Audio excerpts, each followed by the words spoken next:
going to see Severino calling out the Blue Jays, and Smokes right there. And Bryce Harper wants a piece of Hunter Strickland. Here they go. Strickland lands a punch. Harper lands a punch. Behind him. He's charging the mound. Morgan's coming after him, and the Marlins are pummeling him. Oh, goodness. Now he has something to say, and look out here. 3, 2, 1. What is going on? Welcome back to another episode of the Rush Mountain Podcast. We got Jared here, as always. How's it going, Jared? What's going on, everybody? And we got my boy, one of my favorite teammates of all time. We got Taylor Ouellette, my boy from APU. But how you doing today? Doing good, man. Doing good. It's good to actually talk to you on the phone for the first time. I know. Has it been since we left APU?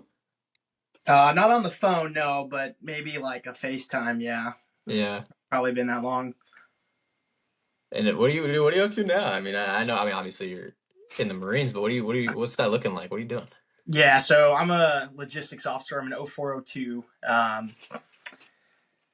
So right now I'm at Camp Pendleton, which has been really nice because I was in Virginia for about 7 months, which I had mixed feelings about. But yeah, I'm an 0402, so I'm a logistics officer. So I oversee transportation of people, things, equipment, everything like that it goes associated to that, to like the forward line of troops for the unit I'm at. So it's good. It's a good time. It's a lot of fun. I just got back. Yeah, I am. It's actually a lot of fun. So I'm a platoon commander. So right now I have like 14 Marines, but I'm getting ready to pick up a new platoon here in the next couple days, and I'll have about, I think it's like 25 and 26. Whole new billet, whole new job description, but it's a good time. I've liked it so far. And this year, saying you just got back from somewhere? Yeah, I was in 29 Palms, and that was pretty cool. So, got to do some training. They're called like coyotes, but basically they're like really experienced Marines that have like either seen combat or are training you to do the things that they've done like in real time or like out in other countries. And the platoon I'm taking over for, I got to go and observe them and see how they did and everything. It was fun. It was a good time. It was 10 days. 29 Palms sucks, but the actual training was pretty good. So it was fun. It was a good time. I feel like it's better that you're out there now instead of like mid-July. Yeah. It was that weather would get brutal. It was freezing. Yeah, when you said 29 Palms, you were like, yeah, it was pretty great. I was like, really? I was like, 29 Palms? What would you possibly be doing out there? But it makes sense now. Yeah. Yeah, the training aspect is good. Was being an athlete, did it make the adjustment to being in the Marines and having a brotherhood and needing to work as a team? Do you think that being an athlete kind of helped you prepare that? That's a great question. So I went through what's called the platoon leaders course through officer candidate school.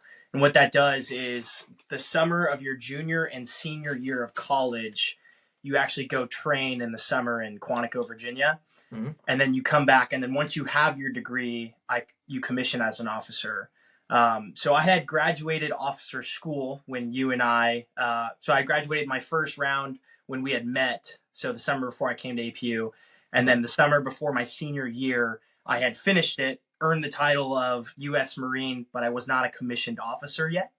But in terms of the brotherhood, I will say there's not that big of a difference. So some of my closest teammates, I'm probably as close to as I am like either the Marines I lead with or the Marines I am in charge of. Okay. It's kind of hard to explain, but like a lot of times, like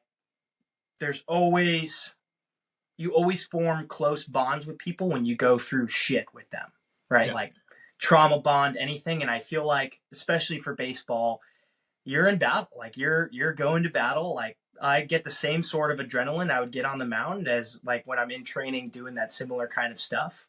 Whether it's like prepping Marines, like to get them in that headspace, like, hey, this isn't real, but there's a chance that we might actually do this for real in like the next like couple years or whatever happens in the world, and it's like I get that same sort of feeling, that same adrenaline, and it's almost the same feelings I have now. Obviously, like wasn't a fan of all my teammates. I think my best thing I ever heard from Coach Newey was you don't have to like them, but you have to love them.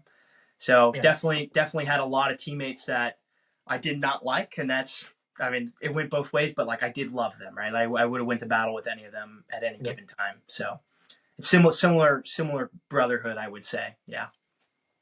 Taylor, how long have you been playing baseball? Or how long? When did you start playing baseball? Yeah, great question. I was indoctrinated. My dad was a big leaguer. So my dad, he debuted with the San Francisco Giants in 1986. Yeah, he only did one season because he had a career-ending injury. He spent like 12 years in the minor leagues, just grinder, trying to get up there. Took steroids, like the whole thing, like did everything he could to get up there. It was the steroid era. I have a picture. He was teammates with Barry Bonds, like when he was skinny, when Barry Bonds was like skinny. And so I have I have pictures with Barry Bonds and stuff. It's cool stuff. I mean, my dad was a phenomenal player. He just happened to they say that, I believe it's like the 80s was like the best generation of baseball, like up until now. And it was like the hardest to make it to the big leagues because you didn't get traded. So like if you were a really good player in AAA and like, let's say, I forget was it Smith that was for the Giants? It was some stud of a player that was a catcher before my dad. My dad was a great player in AAA, but they just would not promote him because they had two just studs in the big leagues and they wouldn't trade him either. And so I remember my dad's like, hey, you guys got to trade me. I'm hitting 300 in AAA. Like, you guys got to trade me. I'd be in the big leagues with any other team. And now they would. Like, now they would have done that. But, you know, back then it was worse. Like, you didn't get paid nearly as good, right? And, but I've been playing baseball my whole life. So both my older brothers played baseball. All three of us were junior college guys. My dad was a junior college guy. Both my brothers went on to play at Cal State San Bernardino. My oldest brother signed out of there and ended up getting all the way to AAA with the Blue Jays before he got released probably like 6 to 8 months after COVID. Really unfortunate. And that was tough the way the Blue Jays did it. If you weren't a top 100 prospect, they booted you. And so my brother was, he was doing really well in AAA too when he got – it was actually sucked. It was during COVID.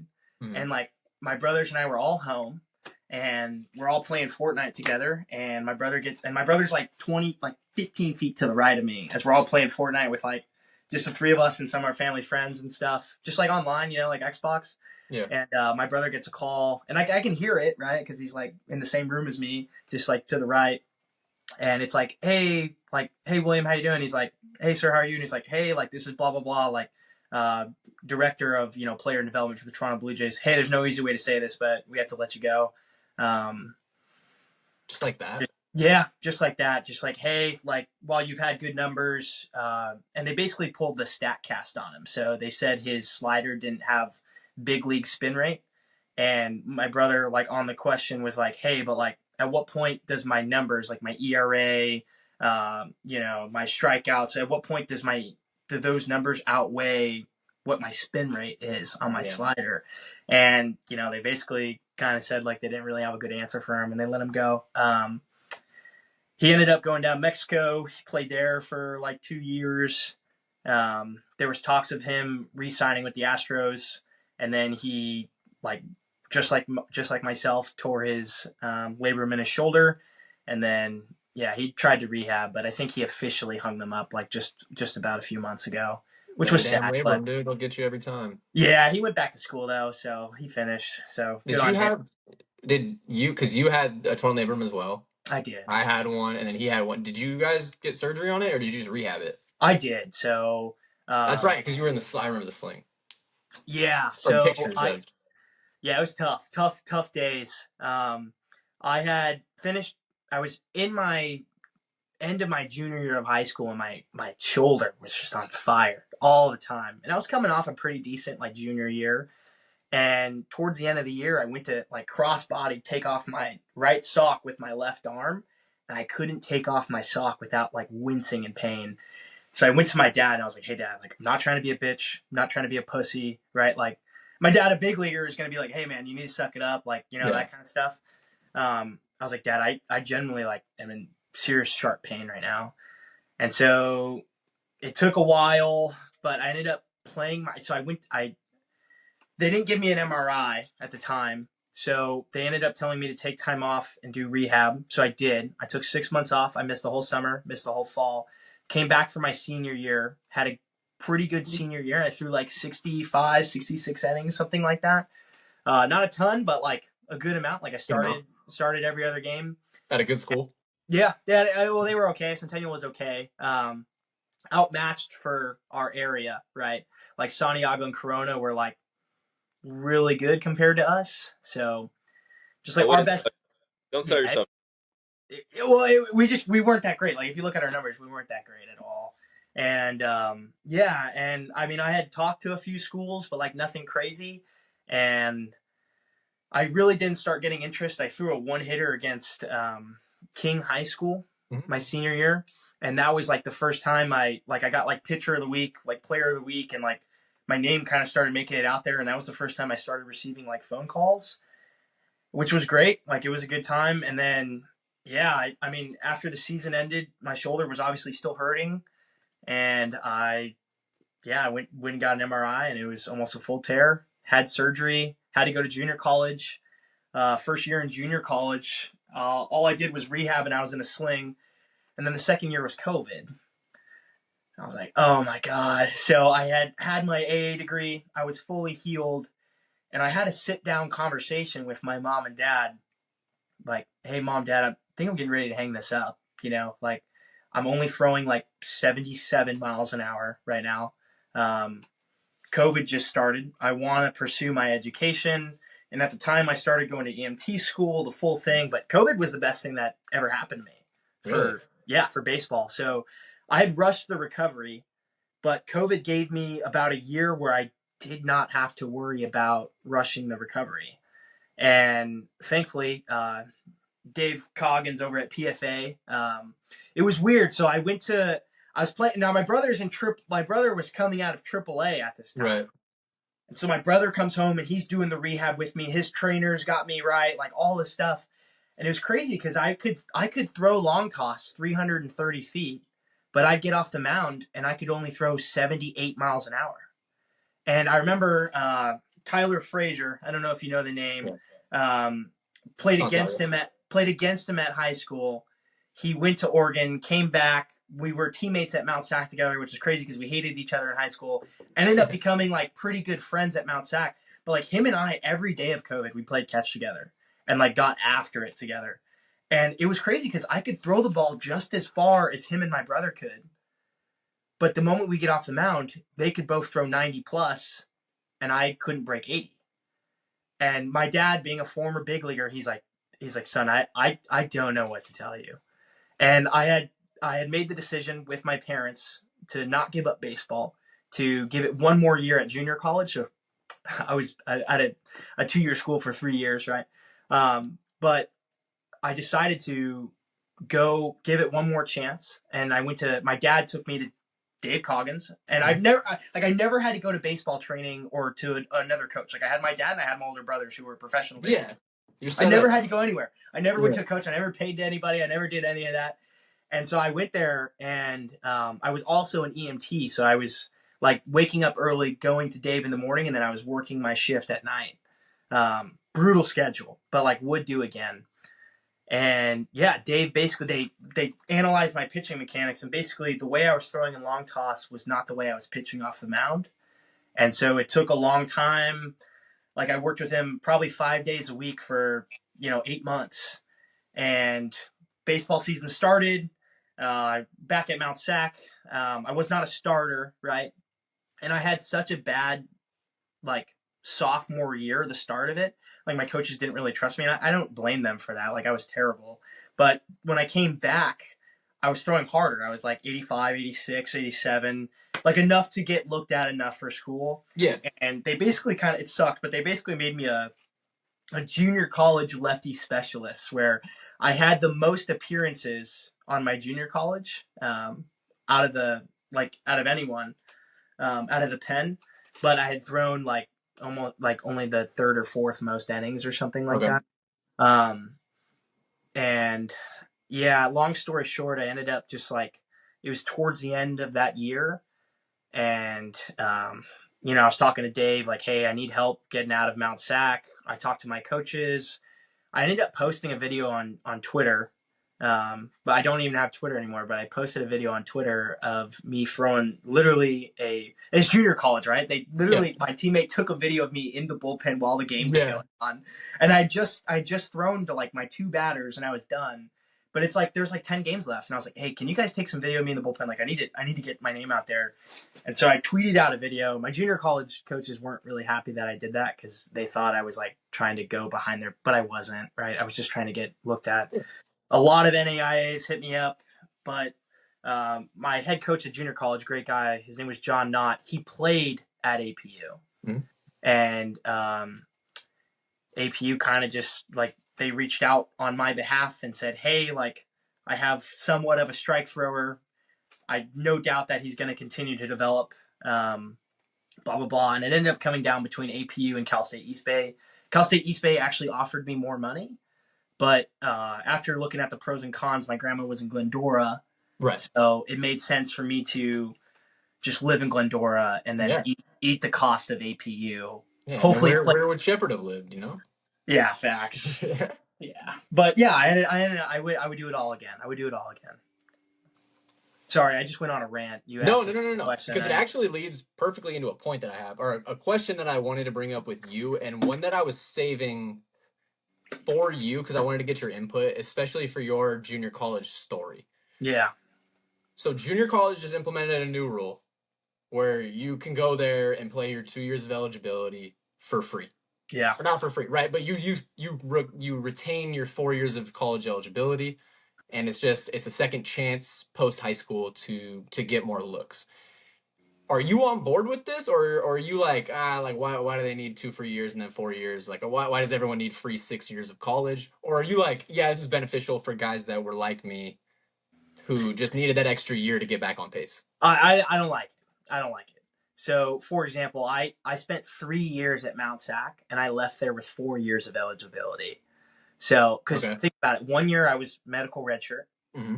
The second year was COVID, and the third year was like 80% of the season, so they gave us that year back too.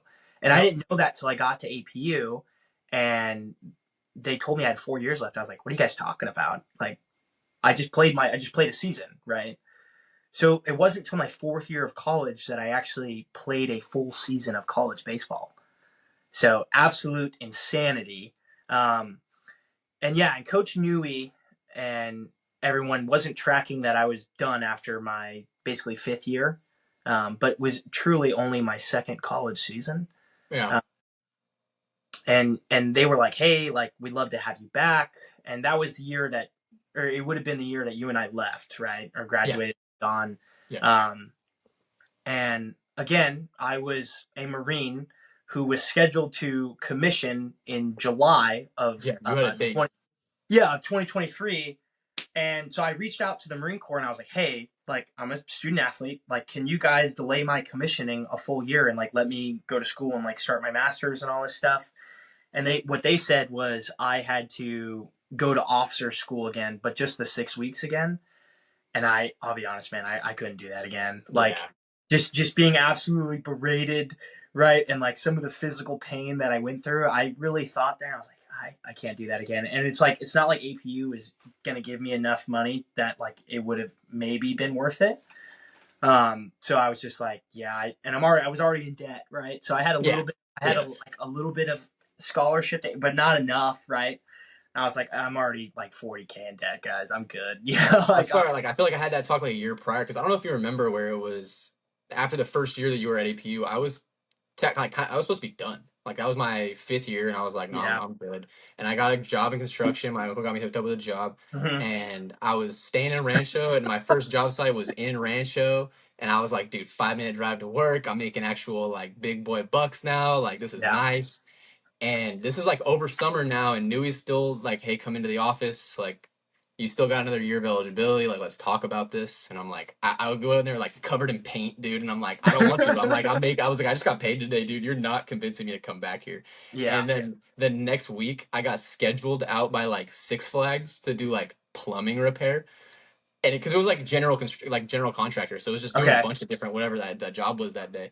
And so I get out there and I'm like, sitting in traffic like 2.5 hours to get back, and it was the week that you guys were like in meetings to come back to school, and Newey calls me again. He goes, "Hey, we got a week. Like, why don't you come on in again?" And it was like my third day of driving out to Six Flags, like there and back, there and back, there and back. And I go into his office like right after the shift, just sweating. I probably smell so bad in that office.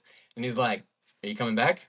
And I was like, I think I'm coming back. I think Hilarious. I'm coming back. That's And hilarious. so I called my boss and I was like, "Hey, I can't even really put in a 2-week notice. Like, I got school on Monday. I had to sign up for my classes there in the office. Like, I was like, I got an 8:10 fucking biology lab and on Monday morning. I can't go to work." That's hilarious. Yeah, it happens fast. Yeah, apparently, get this. I went to summer ball before I went to Virginia, right? So after my junior year, kind of going into senior year, I went to summer ball in Virginia.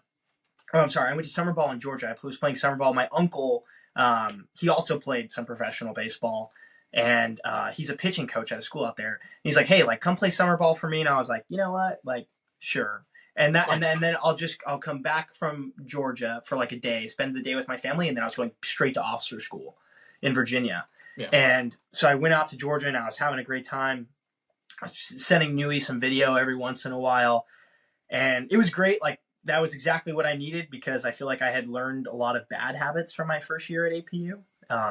And we could talk about that, but like the bad, yeah, whatever. But I'd basically gone. So officer school, you don't have your phone, right? You don't touch your phone, right? And apparently Coach Newey had reached out to me while I was at officer school. Like, "Hey, you still, like, thanks for sending all the video, but like, are you still coming back? Like, here's the meetings and stuff like that." Well, while I was out there, my fucking phone, when they gave us our phone back one Sunday, and I turn it on, my passcode's not working. And I'm like, what the fuck is going on? And so I'm typing in my passcode. Nothing's working. I have like all these missed calls and messages, obviously, of like 5 weeks of not touching your phone. Yeah. And I'm like, why isn't my phone working? So we got like off base passes. It's called Liberty. Okay. And so I take a taxi to basically like the outskirts of DC to go to an Apple store and say, "Hey, my phone will not unlock. Like, I know the passcode. 1 in a million chance my phone like had some problem that like Apple was aware of or whatever." Yeah. So I had to get a new phone out there, and I got a new phone, and so I didn't have any of the messages that I had ever had. And so when I showed up those meeting weeks or whatever, Newey like talked to me after. He's like, "Hey, why didn't you like text me and call me back? I wasn't even sure you were coming." I was like, "Coach, what are you talking about? I talked to you like just like 7 weeks ago, like literally the few days before I went to officer school." And he's like, "Dude, we didn't even know you were coming back." I was like, oh my God. Like, I had all my, but it was so, like, I had to have my mom had to have all my passwords and stuff so she could, like, and I showed her how to do it, but like, I was in Quantico, Virginia, like getting slayed. Yeah. So my mom had to like sign up and register for me for my classes. Because APU wouldn't let me do it early. And I was like, "Guys, I am about to go active duty for 6 weeks. Yeah. Like, I'm not going to have my phone. I'm not going to be able to do this." And APU's like, "Yeah, you're just going to figure it out." I was like, "There's no just figure it out." Wait, APU didn't help you out? No, so I had to walk through I had to teach my mom how to do it. And she had to do it while I was gone. Yeah, it was disgusting, dude. The email chain and the petty emails I had sent during that time was unbelievable. They didn't do my name. They probably were like, I was never a Karen until it came to applying for classes at APU. They wouldn't waive my community service hours. And I tried explaining that I was gone in the summer doing active duty military training, and they said it wasn't a valid reason. Yeah. And they have the audacity to call me every day asking to donate money. Yeah, all the time. Yeah. They're not going to get $1 from me. And while we're on the topic of APU, Jared, and I know you've seen it, and Taylor, I've asked you about it, but while we're on air, and we don't have to, if we say anything that we want clipped out, you just say we'll clip it out, dude. All right? Good to go. APU drop into Division III. It's tough. Right. This is a school that when I was coming out of high school, and it was, I got 2 offers from 2 of the most competitive baseball teams in Division II. Which one am I going to? Am I going to Mesa? Am I going to APU? Right? Most competitive. Top ranked. Not even 10 years later, they're going down to play my sister's alma mater of Whittier College. What do we got? What do we got? Yeah, I think it's only because of the football thing, right? And it's actually hilarious. I was just talking to my girlfriend about this because I'm kind of upset too. But I was just like, why ruin one program or all the vast majority of the APU sports programs that are out there? Why ruin that to bring back a program that failed? Yep. That's my take. Who Because doesn't like, have a stadium and had to pay they net that nobody went to games and they had to spend money to send 80 guys to Canada to get to lose games. We went 1-12 and they were like, you know what APU needs right now? We need to bring football, football back. yeah, Yeah. No, screw everyone else. And you know the thing is that like it only affects like baseball, basketball, because like some of these sports had like weird I never understood the schedules of APU, right? Because we had like water polo going and playing like Pepperdine and Stanford. And then we had yeah, acro playing like Oregon and Oregon Baylor. and stuff, yeah, And we had like tennis playing Vanderbilt, and it's like, apparently divisions don't matter in other sports. So this is only affecting like the ones that at least I know of and feel comfortable enough talking well, about is baseball and basketball, where well, it's like so you're stuck in that division now. So you're screwing two good APU basketball, men's and women's, and then APU softball and baseball have made the playoffs probably 80% of the time in the last 10 yeah, years. yeah. And we're banging that to Division 3 and making our so that we can bring football back. Like, go ahead and change that clubby code from 2509 because we're not going to Cary anymore. No one's going to Cary. That's not 2,509 miles away from the World Series anymore. You fucking Google how far we are to Lewis and Clark and plug that shit in because that's where we're going now. Yeah, I mean, like, yes, APU does have a lot of successful sports programs, but like, make no mistake, APU is a baseball school. Yep. Like, it is nationally known for its quality, like, sure, religious Yep. Christianity purpose, but like also play the shit out of some good baseball for the most part. Um, yeah, that sucks. It sucked. It sucked. I actually, like, when I saw the email, when I saw all that stuff, I was like, what the heck? And I looked on my person and you see the email from Gary Pine. And it's like, oh, we're bringing football back. By the way, we're going D3. It's like, whoa. And that's all they're posting. They're not even. It's not even in any of the headlines. It's just APU's bringing football back. Yeah, That's it's all they're tough. talking about. They're not talking about the demotion. And the thing is that you got look at the last 2 years. Look at the conference, right? Or just look at the last 5 years in terms of teams in the area. Cal Bap went Division 1. Yeah. UCSD from Division 2 to Division 1. Yep. Westmont, Menlo, Vanguard, Hope on the way, NAI to Division 2. William Jessup joined the conference, Division 2. Just all these schools around that are jumping up divisions. APU is the only school I think I've heard of that has dropped the division. Yeah, it sucks, man. It's actually pretty tragic to see because I'll be honest, the recruiting now, right, is going to go down because I'll be honest, if you were to tell me when I was in junior college, hey, you can go to APU as a D3 or you can take your offer to Cal State East Bay, I'm probably going to go to the Division 2 just because I know for the most part I'm going to play some better baseball. I'm a betting guy, so and I don't win much, so this might mean I might be wrong still. But if I'm placing a bet, out of the guys that right now are committed to APU that have not signed yet, that are verbaled, I'm betting that 95% of those kids are decommitting. A good amount of them probably will. Yeah. And that's not just baseball. Like this, I'm not ripping APU baseball. This isn't an APU baseball thing because it's not like Neuenheis was in charge of the decision. Exactly. He probably had no say. This is not an APU baseball thing. I asked some of the players. This is a decision that they found out the same time that we did. That's crazy. Right. This is not a baseball thing. This is the thing is there's probably a lot that we don't know, right? Or I'd imagine there's a lot that we just don't understand, and we're kind of just looking at this from like we were APU baseball players, right? Yeah. So there probably is some side to this where it does make sense, and we just don't know the full story. So it has to be, I guess. Yeah. And if it is and it comes out, then I do apologize again. But until then, I liked him. He used to yeah, you're right. I'll probably cut that part out. Yeah, probably. But I liked him. I thought he was cool. I just had to get it out anyways.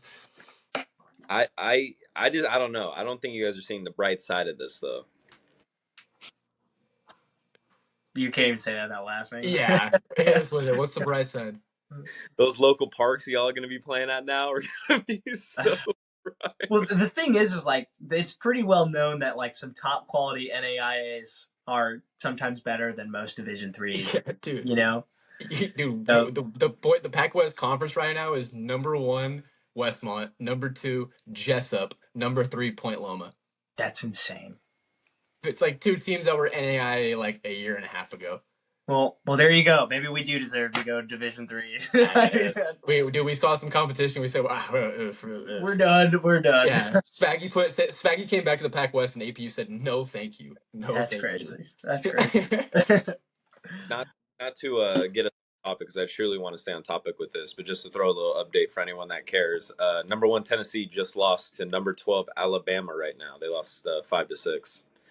That's actually crazy. You're talking about, dude, when you talk about scores right now, the only thing I'm focused on right now is March Madness.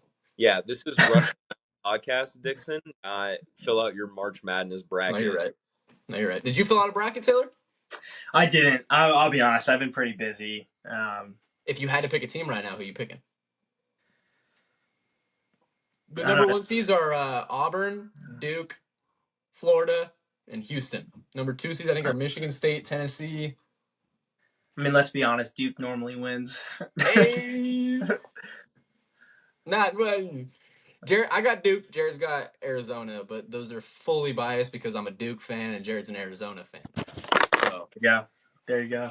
it's not. We take a little. Jared made a bracket yesterday. He made me watch it on Discord for like 30 minutes while he made a bracket, and then I woke up to a text that he made a different bracket and was like, "Just kidding, I picked my team," and I was like, "Okay." Fair. I believe the exact quote was, "Woke up in a cold sweat and came to my senses." Go. Yeah. And then I like read it and fell back asleep, and then like 2 hours later, he's like, "Okay, I guess my message wasn't important enough to you." I get so butthurt when I know you see my text but choose not to respond. It's like, you motherfucker. I'll get back to it. Well, honestly, I had this as one of the topics. Just not that we have to talk about it. I mainly just want to throw it out there because I feel like this is going to be one of the best college baseball weekends, along with the March Madness going on. I just said that you got number 1 Tennessee playing number 12 Alabama. We also have number 2 LSU taking on number 8 Texas, number 4 Georgia versus number 13 Florida, number 11 Wake Forest versus number 7 Clemson. I feel like the sports world like needed this type of weekend coming up because with football being gone, we need some good baseball and basketball. So I feel like it's going to be perfect. Out of those the games I named, any of those sound interesting to you guys at all? I mean, I'll be honest. I watched some of the college baseball highlights on YouTube, but that's about the extent of college baseball I've been watching. I just basically watch like the weekly recap. Okay. Yeah, but I mean, all those teams are so good that realistically, it honestly depends on like the game that individual player. Because like the best player on the number 1 team is probably not that much better than the best player on like the number 10 team. You know, they're probably somewhat similar. So it just kind of depends on the game or that specific day who does what. You know. And it's so funny you say that because I couldn't agree more. Like, for example, I'm pretty sure Tennessee just swept Florida last weekend, and everyone was like, oh, Florida was like one of the number 1 ranked teams going into it. And someone on the SEC broadcast was like, realistically, if you're in the SEC, any one of these teams can be the number 1 team that weekend if you just have them clicking on all cylinders. So I agree. This might be a hot take for a baseball podcast.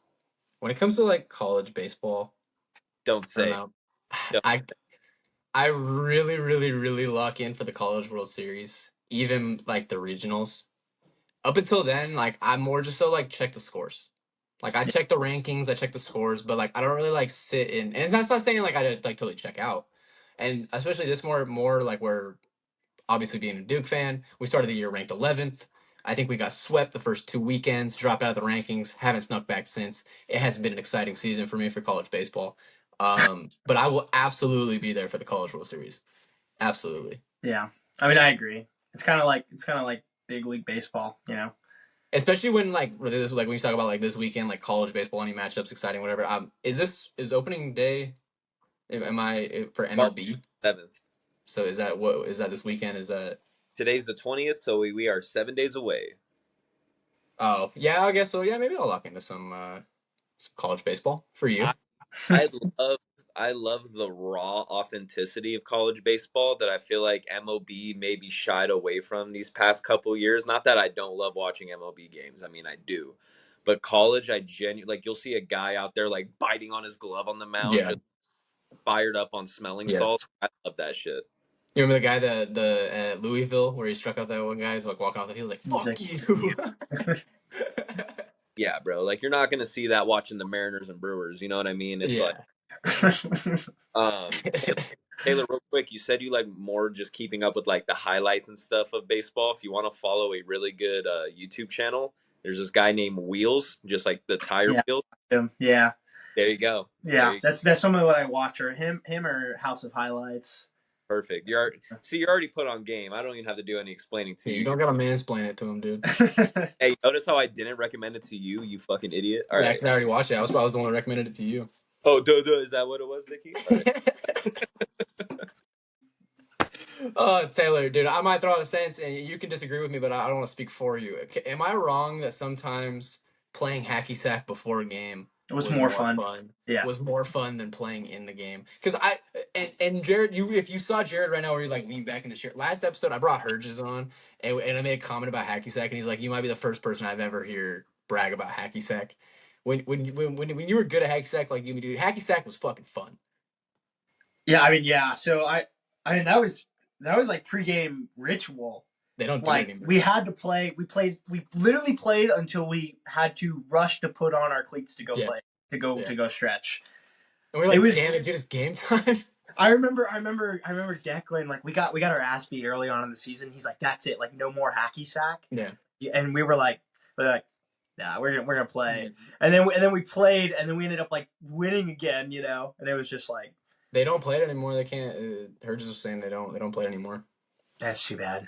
Knew we banged it. I would like to clear up, by the way. I played hacky sack in college as well. We had one too. The thing that gets me and what the main with my hostility towards you was the fact that you were bragging about your skills. I'm sorry you don't understand sarcasm, dude. Do you remember Canning's list? Do you remember Canning's list where he had the he actually made the most fair list of the rankings. We made Jared, this dude made a tier list of like the hacky sack players. Hilarious. Okay, I can actually get behind that. I love me a good tier list. Yeah. But no, it was a good time. And I was joking on the last one. Obviously, they didn't fucking stop playing because I left. That was the joke. I literally go, hey, Herges, I heard that they stopped playing hacky sack because no one that was running through the program was as good at it that I was. And he was like, oh, and Jared's like, oh, I've never heard a grown man brag about hacky sack. No. It's a skill to brag about. Like, obviously, they didn't fucking get rid of it because of me. That part was sarcasm. Obviously, that little feel you just gave, it was when after we were talking about it, you're like, yeah, I was low-key nasty. Like, little subtle... Bro, I don't know. Hearing someone be like, I'm nasty at hacky sack is equivalent to be like, bro, back in the day, my ballet used to be on point. It's like, yo, what? Like, what are we bragging about? I don't know. I don't know if those are equivalent. No, you're right. You got your own island there, Jared. You know what? Okay, hear me out. If you were by yourself doing hacky sack in your lonesome, you're a freak. The minute you get multiple guys around you, it becomes cool. And I'll admit, like, that's. Can you at least get on me with that? Yeah. No, yeah. I've been mostly agreeing with everything. Taylor's face, he was not fucking with that. He was like, nah. No, I agree. No, Puts the hacky sack away right now. You just see him like juggling one underneath the desk. It just keeps popping up. I actually don't have one right now, unfortunately. Oh, man.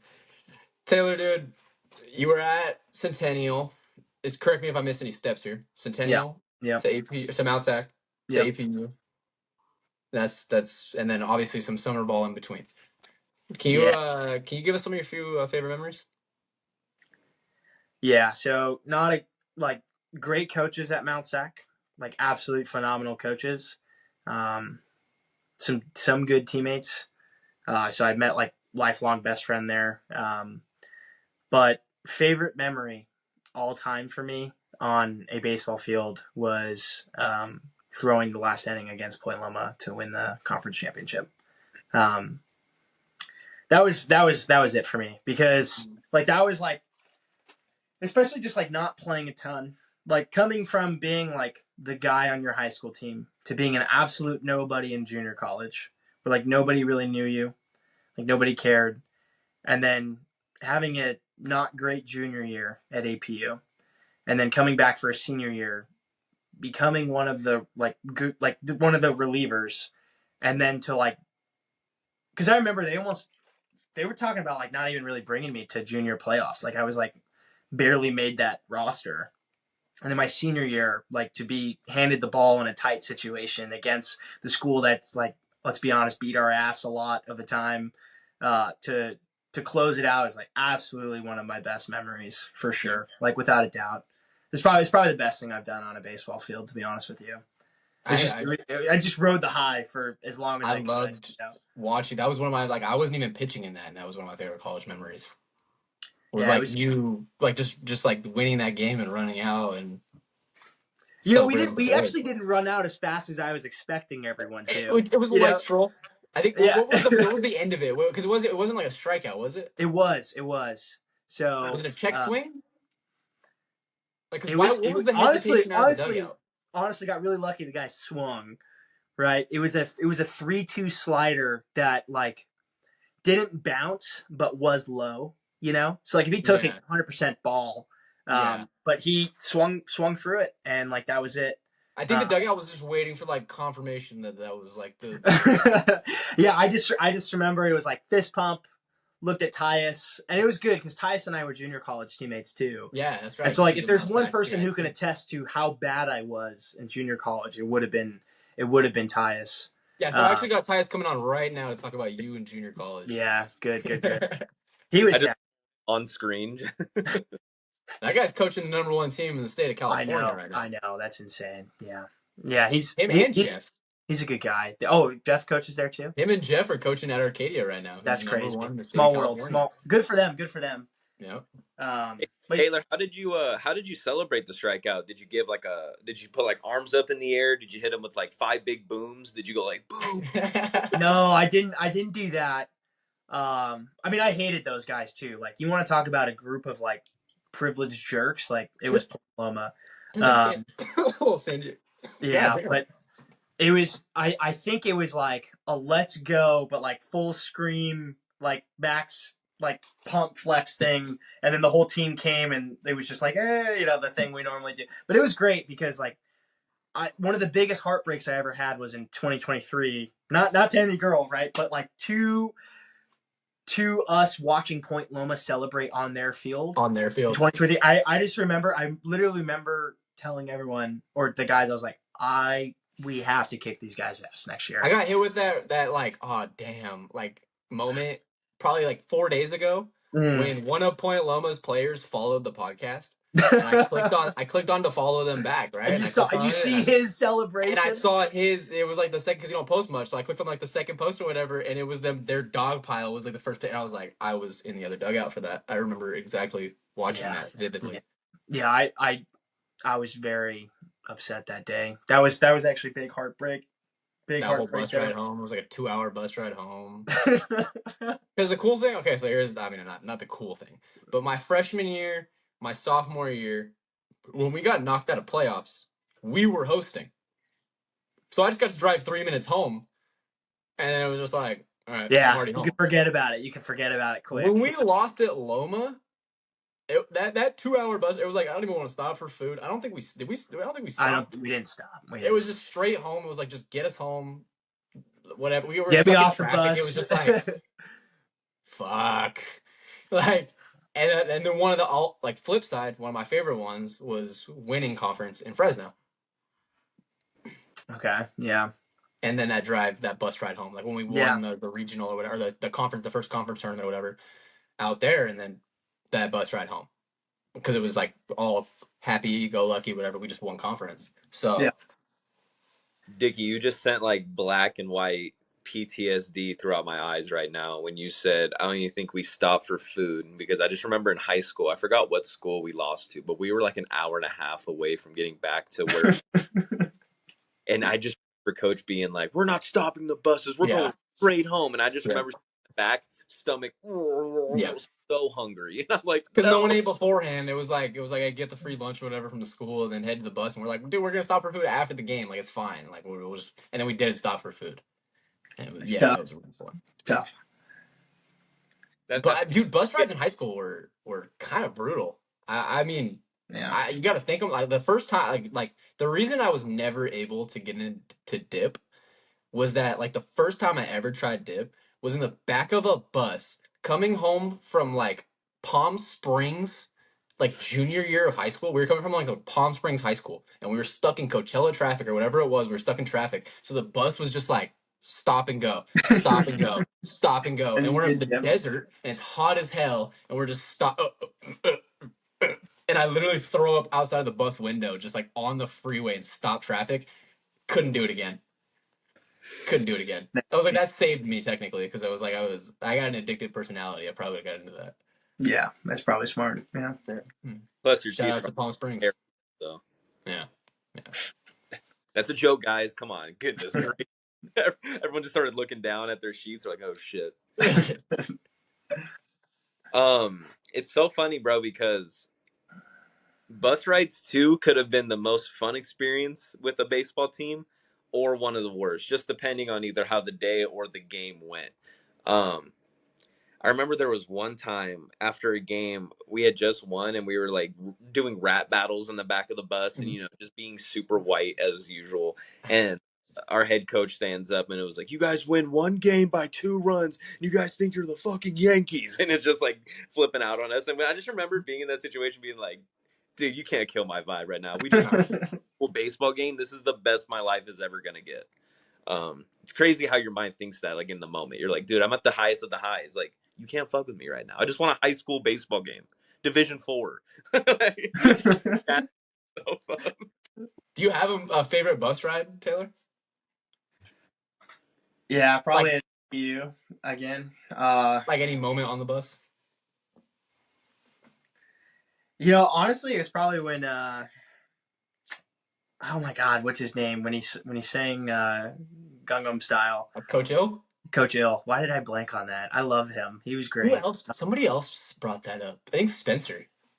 Yeah, he was just like, I don't know, like as much as I miss baseball, like I do kind of miss like those small things that came with it, Like it's not necessarily that I miss like the 5 a.m. weights and all that stuff. Yeah, but like the small memories that came with it, like hacky sack, bus rides, like going out to dinner with guys that I didn't even truly like, but like I loved hanging out with them just because we were all teammates. Like that was fun. Like, I mean, I could say it now, but like going to the baseball house after a win and like, Taylor, you're chugging the thing, it's like, how much like that. I don't have that anymore, We'd for context, Jared, we would pass around like whatever bottle of alcohol that night was cracked open if we swept or won 3 out of 4 or anything against like a good team, that we would go, and as soon as that person like walked in the door, you'd hand them like the bottle, and they would like waterfall the bottle, and the whole room's like Taylor. Yeah, or whoever it was, right? Like the whole team, bro.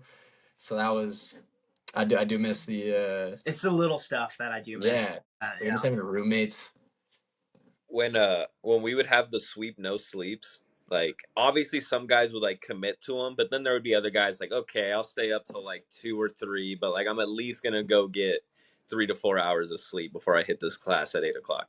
There were dudes, bro, and you could tell, like after a sweep no sleep, let's just say we had a meeting on Monday, not even a practice, to where that person would be showing up to the meeting and you're looking at them and you're just like, oh, you're going on like hour 34.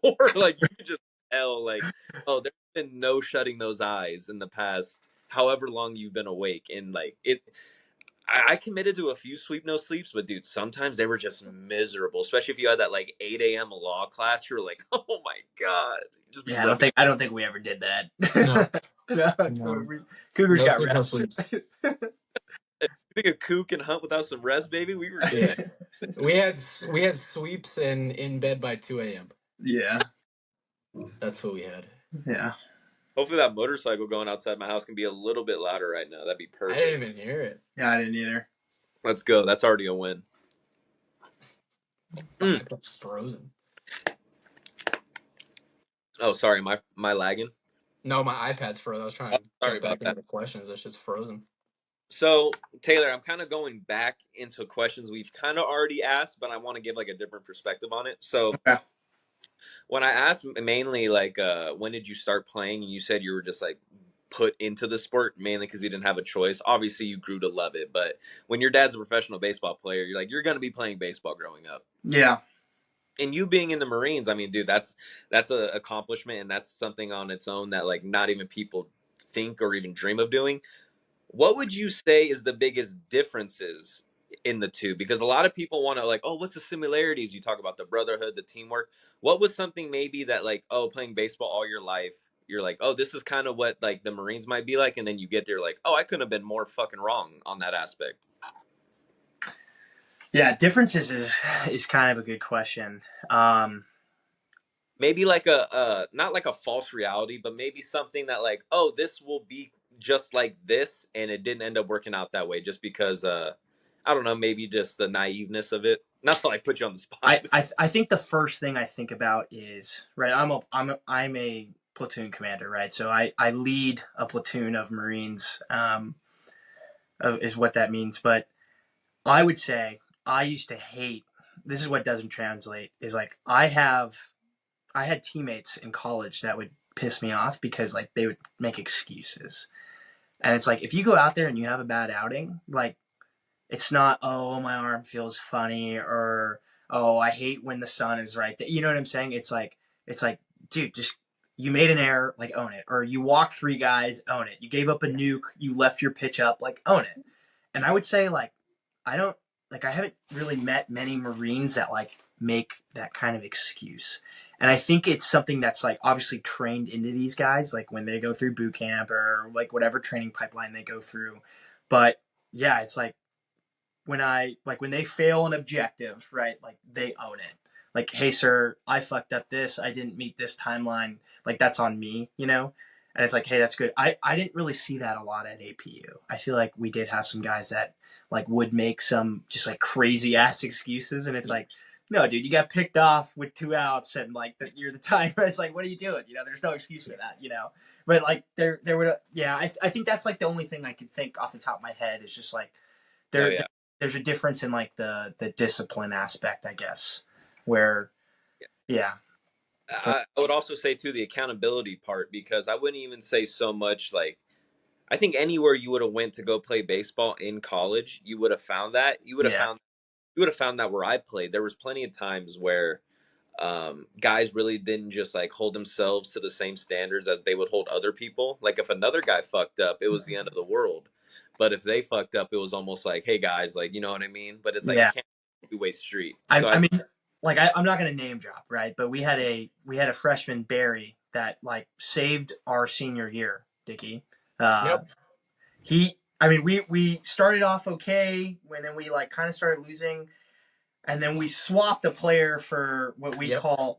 I gave him the nickname. By the way. No, I got you. I'm with you. We gave him the nickname Barry Bonds because we put him in at Point Loma, and everyone's like, "What are we doing? Like, who is this guy? Why first at bat?" Dude, guy fucking changes our whole season, and it's like some redshirt freshman who everyone was like, "Why is this guy even on our team?" You know. And you'd have to keep doing him as Glovesy because he used to wear gloves to weights. But he was like the definition of a good teammate. Absolutely. Like, he always cheered everyone on. It was never like disrespect. He was always in the game. He always was on time for everything. And it's like we gave him a shot, and like Jesus put the power of all the baseball gods in this kid.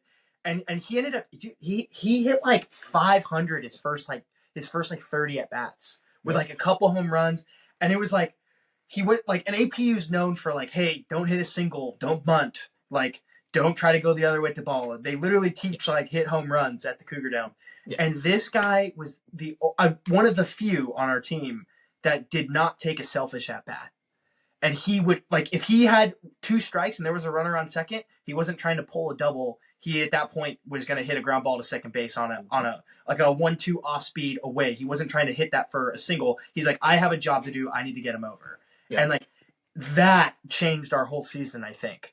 It changed the like mentality of the hitters and the pitchers, because the pitchers too were like, finally a hitter Dude, who is trying to help us. The pitchers rallied around him. Yeah. Like I don't know if do you remember that? Like Yeah. I just remember like there was a little bit of beef between us, but he was like the uniting factor. It just seemed like Barry. Oh, what is between the pitching staff Will or Medina. between Barry? Will Medina, not Yeah. between pitchers, not between pitchers. Okay, I was like, yeah. It was just like for us to see like the entire pitching staff rallied around this guy. We nicknamed him Barry Bonds, and this guy was hitting like over 500 his first like 30 at bats, and he absolutely rallied. We went on like a couple mini win streaks from it. Yeah. Where we went from like going 1-4 or 2-2 for like the first probably like 30% of the season. The dynamic of the offense changed. Yeah. It put pressure on the other guys, being like, because he was a bench player who everyone was just like, dude, whatever, Yeah. I'm sucking, like whatever. No one on the bench is gonna come in and do better than me. And then someone came in off the bench and did better than them, and they were like, oh fuck. So the rest of the starting lineup was kind of like playing with fire into their ass, because they were like, I don't want to get replaced. And you know what? It sucked to see the guys he replaced like not cheer him on as much. Yeah. Or they'd sit on the bench and Yeah. I'm like, dude, I don't care if you're a senior, I don't care if you're a freshman. This guy, like like Will Medina, if you see this, right? If you listen to this, like I'm just telling you, like not everyone was very happy when you were starting the game at Point Loma. Like a lot of people were like, dude, like I'm not gonna lie to you. I will not cap. I loved what it wasn't like a like I didn't like. It was like I walked into the lineup that day. I remember vividly walking down because didn't he bat leadoff or some shit? Yeah, he was either hitting like leadoff or he was like hitting, we got smoked in game 1 of a doubleheader. And so game 2 it was like, all right, let's just rotate this shit. Like let's just see what works. And Medina was batting leadoff, and I remember walking in because I had already pitched in the game before, so I was already done for the day. So I walk in the dugout, and I see the lineup, and I was like, you were pissed. I remember you were not pissed. even. I was just like, dude, I literally walking down the outfield. I was like, you guys gotta go look at the lineup. And they're like, why? And I was like, dude, Medina's batting leadoff. And it wasn't like it was just like, it was different. I never seen, like, it was just like out of nowhere. He was just kind of there for the day. It's like, it's not like we didn't trust him either. Right. It's just like, we have never seen like an audible like that before in Cougar history. That's why I was like, dude, you gotta go look. Dude, Cougar baseball, we would ride and die with the same guys all year. We would go 1 for 30 in the day, and then it was like the same. Before we swapped them, to see him swap, we were all like, dude, no way, like Will Medina's getting an at bat today. He's starting. Yeah. And we had the opposite where it was like, if it ain't broke, don't fix it. We were like, shit's broke, don't fix it. Like, that was the motto we rolled into. Came in and like literally changed the season. He literally changed the season for us. Like we would have not have won conference without him. No. Yeah, not even close. And I hope he's doing good. I mean, like maybe I might text him after this. Hey, bro, you good? You know. But yeah, no, absolutely. Like that's actually a really great memory to see someone who like not everyone believed in, to be honest, but like to see him rally the entire team was like I never doubted him the rest of the season. It was like, all right, never, cool, never. It was like I want Barry to hit. There was no other person I wanted to hit in the clutch situation. That's like I was like looking around at the bench, like any of you other guys got any of this like, secret magic? Or... No, they did. I remember like some guys were, and yeah, you're right. It changed the whole offensive. Because remember we played like I think we played Biola, and one game we hit nonstop home runs off of them. But then like we played the next day, and I think Barry had like 4 hits or something crazy. Yeah. But he had like all his RBIs were like RBI singles or doubles. You know, and it was like, this guy is literally doing, like, he's not trying to hit home runs. He's not trying to, like yank a double. Like, this guy is legitimately up there, like, hitting off-speed pitches the opposite way for RBI singles. And it was like, dude, this is everything we need, you know? Yeah, that was Jared in high school. Yeah, it's crazy. a 200-pound opposite field singles hitter. Yeah. That actually kind of was me. Let's be real. You actually kind of nailed it on the head there. Oh shit! Let's pivot, dude. I got a little mini game for you. I want to get you incorporated on a little mini game. We're just gonna do an immaculate grid, and I went and found one there's no teams. It's just all positions or accolades, And so the first one we got to come up with a rookie of the year who's also played outfield for a minimum of one game. So Okay. anyone that's run rookie of the year, that's an outfielder. I'm biased. I'm trying to think of someone for the Giants. Juan Soto. Yeah, I mean, it's, Did Juan Soto win rookie of the year? Yeah. I mean, didn't he? Who else would have won it when he was coming up? I mean, I might Google something real quick. I'm not gonna lie. Oh, Taylor. How dare you? You got wrong on the first fucking one, Jared. Good job.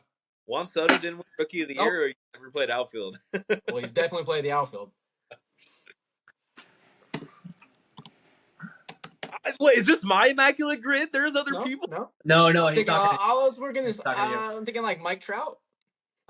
Oh, what? Oh, yeah, of course, Mike Trout. We should have just went up with that. Well, I hope he has a good year this year. Actually, I do too. All right, next one we got. It's still rookie of the year. Rookie of the year who had a 6+ WAR season. Okay, what are these? Rookie of the year with a 6+ WAR season. I mean, did Paul? Can I lay out the options now so that we're thinking like everything we got? All right. Yeah. So we got played outfield a minimum of one game, rookie of the year. We got played outfield minimum one game, and also played third base a minimum of one game. And then, okay, so we got rookie of the year, played third base, and silver slugger. You guys see that? Yeah, run it. So we got played outfield, 6+ WAR season, 40+ home run season. And then on top, going across, we got rookie of the year, played third base, and silver slugger. Okay. So you guys want to get the guys that have 40+ home runs out of the way? Sure, that played first base. That are rookie of the year as well. A rookie of the year who had 40+ home run, who all like it wasn't in their rookie of the year season, but they won rookie of the year, and they've also had a 40+ home run season. Okay. I'm thinking Mark McGwire. Just over here. I know that off the top, bro. I know that off the top. Good luck. Taylor's like, hey, you want to repeat that question one more time? Yeah. I'm not actively Googling anything. Boom. Mark McGwire hits. All right, we got played third base and a 40+ home run season. Oh, the guy from the Yankees. A-Rod. A-Rod, yeah. I was gonna say Josh Donaldson, but I do have an autograph ball from Donaldson. He took my brother yard in spring training. And then signed the ball. No, my brother just told it. That would have been tough. He's like, can you sign the ball? Then you took me deep. hey, We got a silver slugger and a 40+ home run season. let me tell you something right now. If your hitting coach tells you to hit the ball on the ground, no, sorry. That's a great video. Silver slugger. Silver slugger and what, Dick? Silver slugger, 40+ home run. Oh, Albert Pujols is pretty good. You could have done Giancarlo Stanton too. Yeah. Pujols, that's a hit. Boom. All right, we got played third base for a minimum of one game and also played outfield for a minimum of one game. Donaldson, I think, works. Did Donaldson ever play outfield? That one's kind of sketchy. I wouldn't do that. Can I give one that I know will guarantee? Chris Taylor? Oh, that too. I was going to say Chris Bryant. Yeah, he's played the outfield too. Because he plays outfield for the Rockies, but he was a third baseman on the Cubs. Yeah. I mean, that's Colorado Rockies legend. Why did they move him to the outfield? I think their third baseman's like better than their. I think that the way it worked is that Chris Bryant could play both. Their backup third base or their third baseman was better than the backup left fielder. Okay. Can we just talk about kind of a career wasted, by the way? Chris Bryant signing to the Rockies. As soon as he signed to the Rockies. Goodness. Yeah, I haven't really heard much about him. So He got that bag though. can you blame him? He did get paid. Yes, he did. We got an outfielder who won a silver slugger. I mean, do we want to go niche or do we want to just give a name? Because if we want to go niche, let's Go go. Puig. Did Puig ever win a Silver Slugger? I doubt. I don't think so. I think he has a better chance of winning a Gold Glove than a Silver Slugger. Let's go, bro. Let's go Byron Buxton. Dude, Has he ever been healthy enough to play a full season? Has to have, bro. Trust me on this one. You heard him. Come on, Taylor. Trust me on this one, Taylor. Come on, baby. You heard him. Dickey? No. There's no way he hasn't won a Silver Slugger. No. Let's get these Rookie of the Year 6+ WAR season. I'm thinking Bryce Harper. Probably. I think he's won 6 games above replacement. That's a hit. All right. Do we want to go? So we got one guess left. Do we want to go 6+ WAR season for a third baseman, 6+ WAR season for a Silver Slugger, or do we want to go Silver Slugger again who played for the outfield? Do we want to try that one again? Can I be honest? I feel like I absolutely sold us on this immaculate grid. I apologize, but how has Byron Buxton not won a Silver Slugger? I'm telling you, dude, I don't think he's played a full healthy season. Bro, his back and knees must hate him, brother. Oh my god, I don't even care. But let's just do an outfielder that's a Silver Slugger. We can do. I mean, you want to do Sammy Sosa? Just do a real throwback. Well, that might be a bang. It's definitely going to be a bang. Sammy Sosa's for sure. Sammy Sosa was a hit. Okay, you redeem yourself there in the end. That is good. I redeem myself for the most basic answers possible. Sammy Sosa hitting home runs. Yeah. Worked. That's all right. Hey, you got to go with what you're given sometimes, you know? That's facts. Yeah. Hey, can I do something with you real quick, Taylor, while either Dickie gets another game or something set up? Yeah, sure. I've been doing this with some of the guests that we've been bringing on, so I just want to get what you may think or, you know, just like you want to put some of your favorite players down, go for it. But I want to get some of your predictions for next year. Who's going to win MVP for the NL next year? Do you have any guesses? Maybe a guy you would want to win MVP, not necessarily like is set up to win it. I think the Giants have 2 rookies that have a chance. Okay. They have I think they have a young, like, he's going to be a rookie starting pitcher. I forget his name. Let me look it up real quick. I'm going to tell you right now, Taylor, a rookie pitcher that would come into the league and win MVP would absolutely MVP, but he's going to be, they're going to be pretty good. Rookie of the Year. I think the Giants are going to be pretty good this year. Can I be honest with you? I have them finishing 4th in division this year. But I mean, do you think the Giants will be better than the Padres? I think they'll be top 3 actually.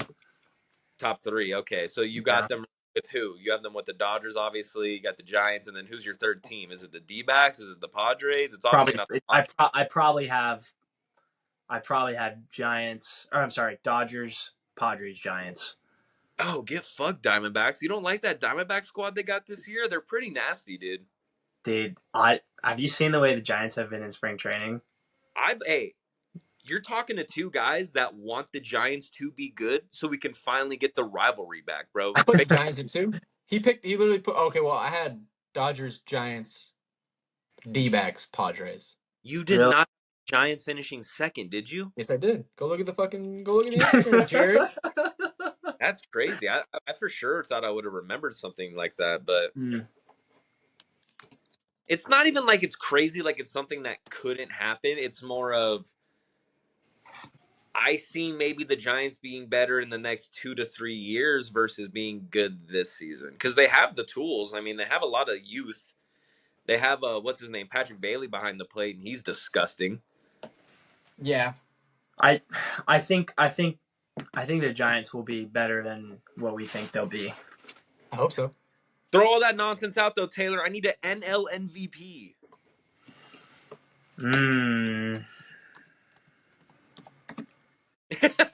You're the keyboard just going crazy. Oh, easy. Juan Soto. There we go, baby. There we go. Okay, how about this one? Who do you think is going to win the World Series? I hate to say it, but it's probably the Dodgers, right? Dodgers. And you're not even crazy for saying it because you're just being a realist, and we respect Well, that. yeah, and they have $1 billion in deferred payments, right? So Yeah. I mean, it's a matter of time. They're going to be good for the next 10 to 15 years. And then it's gonna get bad. I bought a hot dog there last year that I have to pay off next year, so They let you do deferral payments at the fucking team shop. Yeah, my credit score is still hurting from the one time I went. that $30 Dodger dog I have to pay off in 2026. It is ridiculous, though. It is nuts to go to a Dodger game right now. It sucks. Yeah. It's like one full paycheck to take just you. 50 to park, 100 to enter, 30 to eat, 50 to drink. It's even more crazy that the Dodgers are doing all of this stuff with like the deferred money, and guess how many other teams are hopping on that same train and doing it? 0. It's because yeah. So I think there's a few other teams doing it, right? But Game 5. They're not. I don't think I could, but I don't think they're doing it to the level that the Dodgers. It's not to the extent. Yeah. It's like not even close. But there has been some deferred. There has been a few. It hasn't. They've been more recent, but there has been some deferred money in Give me contracts. something. Not even to put you on the spot, more to roast them. Let me tell you. Juan Soto, bum. Who even watches? No, he took all his. He wanted his up front. Juan Soto said, "I want that in cash, money." Yeah. No, he wanted that. I didn't know that actually. Hey Taylor, while Dickie looks that up, who do you think is going to be the worst team in baseball next year? Who's going to be the White Sox? Lose like 120 games? Would it not just be the White Sox again? That's right. Hey, honestly, I respect that, Taylor, because why change up? If they're that shit now, why wouldn't they be shit the next? It's hard to change that culture that fast. You know, they're going to be bad for the next 5 to 10 years, just like the Dodgers will be good for the next 5 to 10 years. You know what else doesn't help either? You know what doesn't help is when you give away all your good players too. Yeah. Here's the 10 top deferred contracts in MLB. Rafael Devers, Chris Sale, those are both from the Red Sox. The Red Sox are still paying them deferred money. Shohei Ohtani, Dodgers. Mookie Betts, Dodgers. Freddie, Dodgers. Christian Yelich, Brewers. Interesting. Francisco Lindor, Mets. Edwin Diaz, Mets. JT Realmuto, Phillies. Nolan Arenado, Cardinals. Patrick Corbin, Nationals. Steven Strasburg, Nationals. So it's like, I don't really want to hear about the deferrals. Like you're hearing about them being complained about the Dodgers because they're working. But then it's like, that's 4 Nationals on this list too. And it didn't work. But you don't hear people talking about, the Nationals deferred contracts. Yeah. Yeah, but they didn't defer $1 billion, right? Like that's the difference. No. 80 million deferred to Strasburg. 80 million deferred to Strasburg. 10 million deferred to Corbin. Those are the only 2 Nationals on this list. And then the Red Sox, 75 million deferred to Devers, 50 million deferred to Sale. Ohtani's is the big one with 680 million being deferred. Mookie Betts, 115 million deferred. Freddie, 57 million deferred. Those are the 3 big ones. Yeah. That's $57 million. Like, what do you what do you even do? That's a lot of deferred money. Let's be real. All those dudes are bums. They're just a couple of Cy Young winners and MVPs. Like, I don't care about them. I mean, I'd probably trade a lot to be them. I would give a lot to throw 1 inning on a major league mound, dude. You gotta learn to be a fucking accoladed pitcher. I've thrown 1 inning on a major league mound. Did your high school play at like an Angel Stadium, Dodger Stadium? Mount Sac did. We did. Okay. Yeah, it was actually really cool. We played at Angel Stadium. And that was my first game back post-surgery, actually. There you go. I got to play at UC Riverside, dude. That was sick. Did we play UC Riverside? No, dude. Our high school CIF. Oh, really? That's pretty cool. It wasn't cool. We played at UC. We were supposed to play. It wasn't cool because we were supposed to play at Angel Stadium, but they were doing renovations, so we got shipped to UC Riverside. We played at UCR my senior year too. I thought it was cool. Like, we played like a Saturday there. No, I mean, it was sick. It was definitely better than our home yard, but we were supposed to play at Angel Stadium, and then like 5 days earlier found out we were playing at fucking... That sucks. Yeah, that sucks for sure. UC Riverside. Yeah, that definitely sucks. Yeah. And then the Angels brought us out that summer. Like, they took us to a game, and we got to like walk on field because they were like, "Here's to make it up to you guys." That's also cool though. Yeah. Yeah, it was all right. Taylor, dude, we're both, and Jared as well. I mean, I played in high school with him. We're vocal guys. We like to talk a little bit of trash, and sometimes we talk to the point where our coach needs to reel us back a little bit. You ever had a moment where a coach had to reel you back from the shit talking? Yeah, actually, it was you and I both got warnings at Point Yeah. Loma. I think it from was. Jacob I think Christian. Was it Jacob? yeah. Well, who did they tag out at first base? Was it Stroud?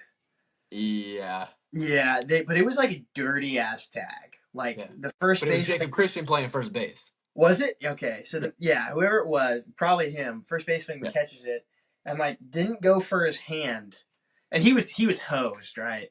And like literally like intentionally hit him in the fucking head. Yeah. And I mean, like you and Stroud weren't on the best of terms at the time, but like even then, like we were both like motherfucking this guy in front of the umpire. Mm-hmm. And you and I were both wearing the same outfit, like the classic gray hoodie. The hoodie. With yeah. Just like the classic thing that you and I always wore on game days when we weren't playing. And I just remember you and I were just screaming at these umpires, like, hey, like if we did that, you guys would have us out, like all this stuff, chewing this guy out. And the umpire like turned and gave us both warnings, and we retreated to the dugout, took off our sweaters, and then returned right back in. Returned right back to the front. And I think Coach knew he had to talk to us both that day about it. But other than that, I mean, me and you, like, we always would jaw, but that's part of college baseball. Like, it wasn't so much about the jawing that he was mad at. He was like, dude, like, think about it, like, we need you both at some point in this tournament, like, or in this series, like, don't get tossed for 4 games. But it was actually something worth fighting for, though. Like, it was, and I brought it. I don't want to keep just beating the nail on the drum of wishing that we were able to defend our teammates better and wishing that maybe the coaches defended the teammates a little better. But I mean, this is another story where it's like, dude, it's a little soft in a way. It was a little crazy that we didn't like have more words for him. That we got in trouble for defending our teammate who just got smacked in the face. Like it wasn't like it was like a it was like a genuine. No, it was fucking obvious. He did it. And he looked in our dugout. And it was just like, dude, like, that is. Yeah. Like, and how does that all feel of our fans? That dude now plays for the Giants. You were actually trying to like. I know. I know. Did I cut out there? I feel like I cut out and like missed a sentence. A little bit, but I think because he went Division I, and then I didn't know he signed. Yeah, he got drafted by the Giants in like the 4th round. Oh, okay. Damn, good for him, I guess. And then the closer. That lefty? Hilliard? No, the righty with the Blazers. Oh. He also is in the Giants organization. Interesting. Yep. And then the dude from Hilo, Casey Yamaguchi or whatever, he's on the A's organization. Yeah, so that guy deserves it. yeah. I mean, he was probably one of the best baseball players I've stepped foot on a field with or against. Jared, I bounced. This is the dude when we had Jake on. I was like, I bounced the slider to this dude and hit it off the scoreboard. He just like he just didn't make any fundamental mistake. Like exactly what it's very rare you see a big leaguer make like a fundamental mistake. Yeah. This guy never made a fundamental mistake. He never made an error. He made every routine play, and then he made like 95% of the plays that you would never expect your shortstop to make. Yeah. And it was like he was the best offensive. And I mean, this is the dude at Biola, right? Where it was like they're in the starting lineup because they're offense. Right? It's not because they're defense. So just kind of pepper the ball at him and he's going to fuck up a time or two. This was not this dude. This dude was like, hey, he's going to bat 420 on the season and you don't want to hit the ball at him. He's going to win like first team. Like if had a gold glove, it'd be his. Was he the shortstop or the third baseman from Biola? No, he was shortstop. Yeah, that guy raked. But you're right. He was good for 1 or 2 errors a series. They shipped him to left field it was like basically Fernando Tatis, where it was like the defense was so bad you had to get shipped to the outfield. But Biola was always a good team. Like they were always a good team, but they just they could never win. Like individual players they had that, like basically like every year. Like every year they had a different coach. I don't remember the exact. I just remember like if you looked at them individually, you're like, dude, this guy's like probably equivalent to like a guy we have on our team, but like Yeah. they just didn't play well together. You No. know, No, I get you. They had 3 and or 4 guys that definitely would be like where like they would start in our lineup. yeah, and then Shep was saying that like they weren't allowed to like do the little chirpy thing that like me and you were like known for. Shep was saying like they could not get away with that at all, and I was just like, that's. I mean, we weren't allowed to say anything, so like imagine Yeah. with those guys, you know. That makes sense though. I don't think you're allowed to really talk trash when you're at the when your school stands for Biblical Institute of Los Angeles. I don't think you can get away with much. No, they didn't. But yeah, that makes sense though. Why they were never chirpy because it was like they were like rival weekend or whatever, the Cornerstone Cup, and I was like, but they would why never don't say, chirp yeah, but back? they would never say a word to us. you Yeah. know? Did the guy you were talking about defensively, did he ever win like Gold Glove or anything for like Division II or anything like that? Oh, the guy from I Hawaii. don't know. I don't I know. assume so. But he was, dude. He was nuts. In our conference, he was first team all conference like every year. I know what you guys mean though, like watching players like that. We had a guy at Mesa, and Dickie, I want to get this guy on so bad. He actually is doing like a clothing line thing with a company out in Arizona. That's where he's I know at. exactly. He's followed. Are you talking about Chase? Chase, bro. This guy, bro, it was like, I don't use the term beautiful really when like describing baseball, but dude, I thought you were gonna say when describing men. Yeah. When I talk about men, I usually don't use the word sexy, but I'm gonna go for it. But like, bro, his infield was so beautiful. It was smooth, like you said, never made an error. And at the end of the season, Rawlings actually for Division II, they came out and they gave him a Gold Glove because he didn't commit an error whole season. We played like 60-something games, didn't make a single error. And it's still, if you go to Mesa, it's like if you walk into our gym, it's in like one of the podium stands, or like his Gold Glove. Dude, the shit is so raw. Like, They didn't let him keep it. yeah. Well, who was that guy from Mesa that dominated us? Fucking he went to Duke. He went to Duke. Yeah, that year after he transferred to Duke, he hit the portal and went to Duke. Wow. So Harrison Rogers. Harrison. Good swing, Harrison. That's who it was. Good swing, Harrison. So he was the only person I had given up a home run to since I was 12 years old, my entire baseball career. After I'll give up one home run from the time I was 12 years old to the time I graduated college, and it was to him at the Cougar Dome, and it probably would have gone out anywhere, but it was like he was also Thanos that day. Yeah. Like he that weekend he was like 12 for 14 or something. Yeah. And his brother was hammered in the stands, just jumping, just chirping everyone. Just And the only way we stopped them was Stevie, who threw 97, and even he was like eventually started getting hit a little bit, and it was just like, yeah, these guys are just better than us. Like just that weekend in particular, I would have put that team. I would have put that team up against any baseball team. Dude, we gave up like 60 runs in 4 games. It was like 100 runs. We gave up like 100 runs. It was and then the next year we gave up 80 runs. Yeah, it was. We lost. I remember playing Mesa 8 times and we lost 8 times, and I think we got mercied like 6 times. Yeah, it was bad. I have kind of a funny story with that, because when Mesa came over to California to play you guys, I came out. Dickie remembers I was there, just because it was the best of both worlds. I had my Mesa boys, I had my APU boys. I was like, bet I'm gonna get good baseball. It was fucking bad. But when I went to the after parties, I'm not going with the Mesa guys. They're all up in hotels and stuff, like doing their own thing. So I'm gonna go hang out with the APU guys. And I was even telling Dickie, I was like, dude, I don't even know if these guys are gonna want to hang out with me right now. Like, I have nothing to do with Mesa. I'd been gone for like a year now, but they're gonna be like, Butler, get the fuck out of here. And I remember walking into the house, and you guys just look at me and they're like, Butler, bro, get over here, grab a beer. They're like, what the fuck was that? And you guys are so like cool about it. You guys are, yeah, didn't have it that weekend. It was like, oh, okay, the vibes are still here. Dude, it's just like no matter where we threw the ball, how hard we threw the ball, how much spin was on the ball, like it seemed to find a barrel no matter what. Let me explain a sentence to you, Jared. It's gonna wrap up your story in one sentence. This is a saying that we had on the team. It was win or lose. The Cougs booze. The Win or Cougs. lose, Cougs booze. In other words, you sweep or you get swept. We're getting hammered regardless. That's Saturday night. Everybody's drinking. Yeah. That game's not ruining our weekend. It was tough too. You could have been the guy that blew the game, but guess what? Yep. You're still going out there. You still walk in and they got that fucking bottle of Tito's and you're like, Dickie.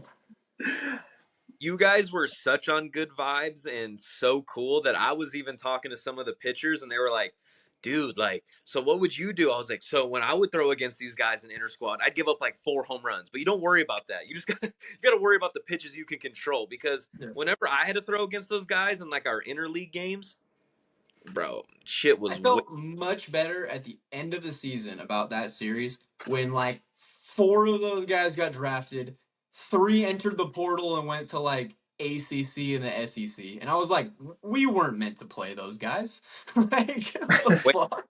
Bro, when that season ended, I'm not bullshitting you. We had a guy get drafted by the Cubs, a guy get drafted by the Nationals, a guy get drafted by the Rockies, a guy get drafted by the Marlins. We had a guy transfer to Duke, a guy transfer to Oral Roberts, and then another guy transfer to another school that's blanking on me for the moment.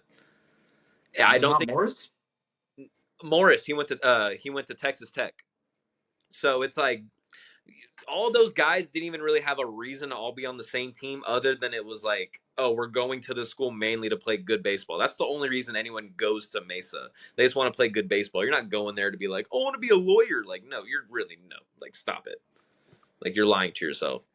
And it shows, bro. Like, I played there for 2.5 years, and I think I threw like 5 innings. Not even bullshitting you. Someone pull up my stats. It was bad. Like, I'm probably cutting. Even their pitchers were like really good too.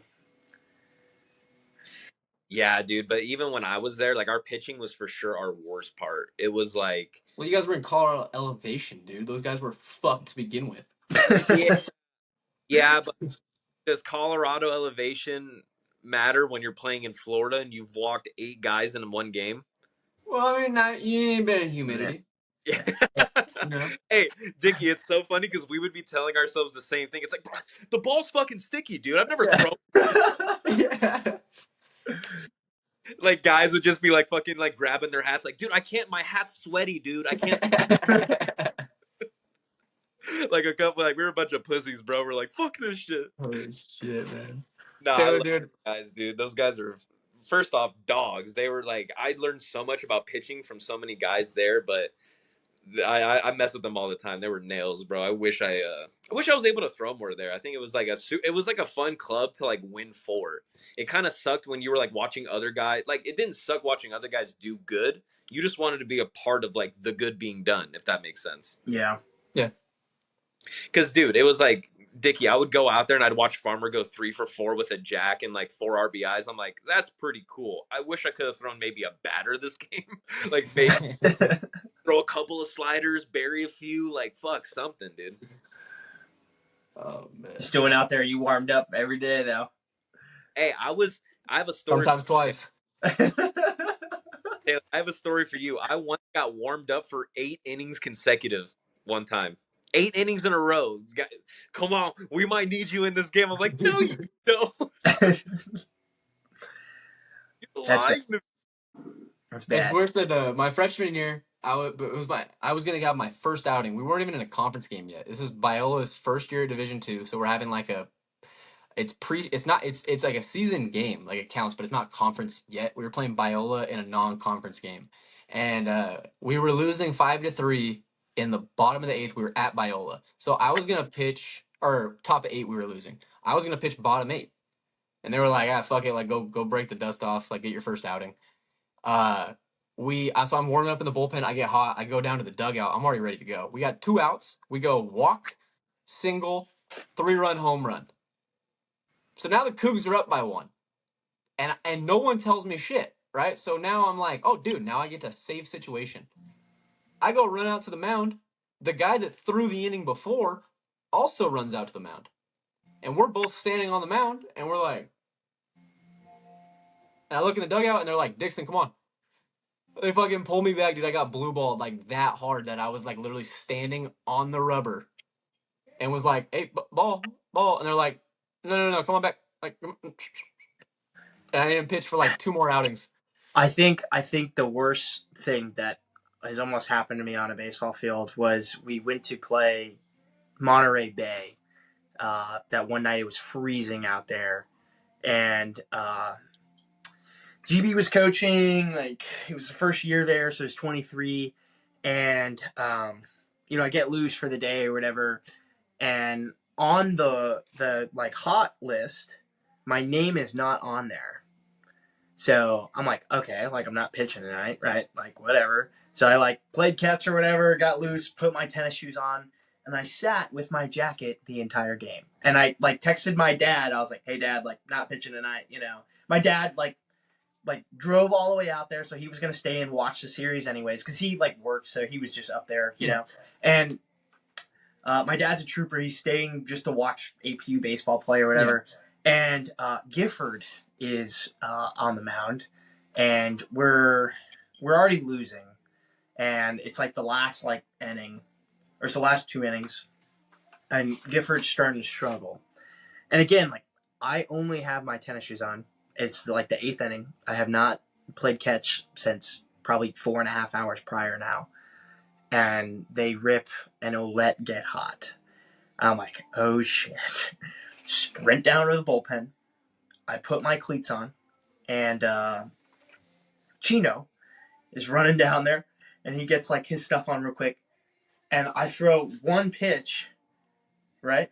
Because by the time I ran down there, put my cleats on and everything, I threw one ball, like with my hoodie still on. Yeah. Right? I still got it.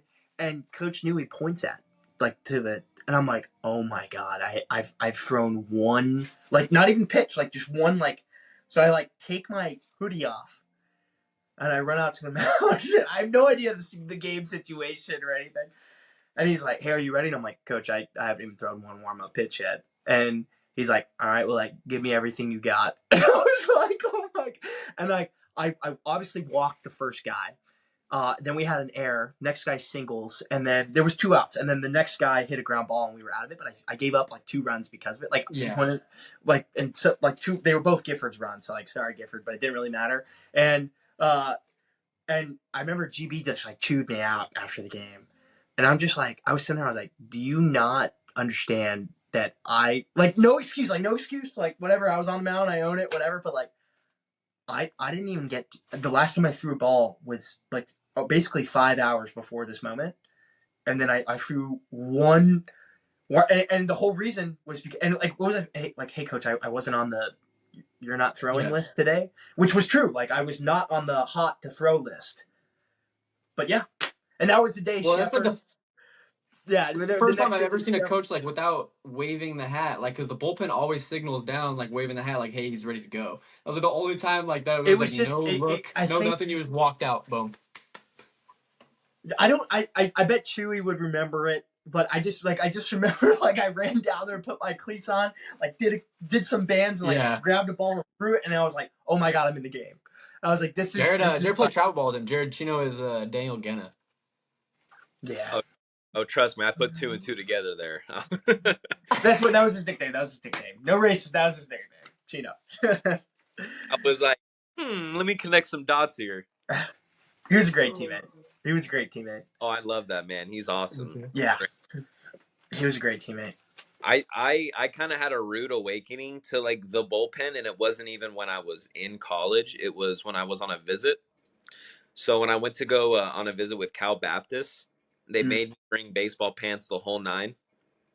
And they were like, we just kind of want to run you through a simulation of like what we might expect out of you if you were to come play here. And I'm like, oh, that's fine. So like, so we're going to have you throw to 5 of our like college batters, but just after you warm up. And I'm like, okay, that's fine. Let me do it.